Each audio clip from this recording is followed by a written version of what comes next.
Sa Talisay City, probinsya sang Negros Occidental. Iloy nga halos himuon ang tanan nga obra, agud mahatagan ang makinahanglanon sang iya bata nga may ara diferensya sa paminsaron. Iloy nagapangayo tabang sa publiko.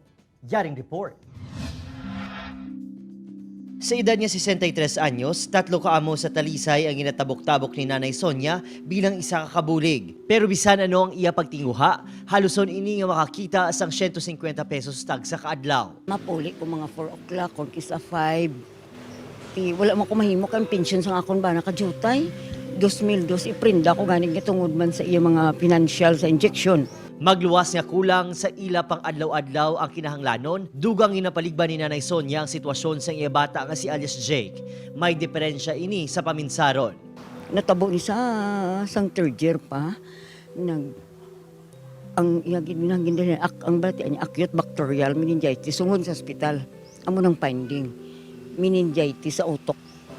Masakit man si Ibalatsagon, ginpatukuran ini sang isa ka separado nga safe house sa iya bata sa bulig sang barangay agud indi makapanghalit ang iya bata kun atakihon sang iya balatian. Pareho subong adlaw, naabtan namon nga nagahubla si Jake.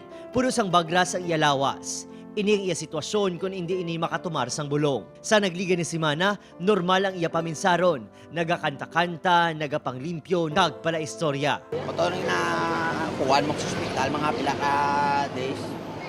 Tapos, nang yung ambal na isang doktora nga doon ang puwa naman ko, yung pagkuha na lang ko. Nakita sining sakripisyo sang iya Iloy. Pulo bugtaw sa pag-agwada, labada, kag serbisyo sa tawo. Go bra man eh. Go bra man guys sa action. Masobra 3,000 pesos ang mapauli ni Nanay Sonia kada bulan. Nagadiskarte man ini bantay bata kun kinahanglanon. Si Nanay Sonia ang refleksyon sang tagsa ka mamumugon. Isa ka ehemplo sa Iloy nga obrahon ang tanan para sa iya pamilya. Sa ngalan sang pagpalangga, hindi ini mag-untat obra agud mabuligan ang iya bata nga nagakinahanglan sa nagakaigo nga pag-atipan. Basi pagbuot ni sa mahal nga Diyos, pruway ko to, sir, give up. Upod si Reynald Castillo, Adrian Prietos. 1 Western Visayas.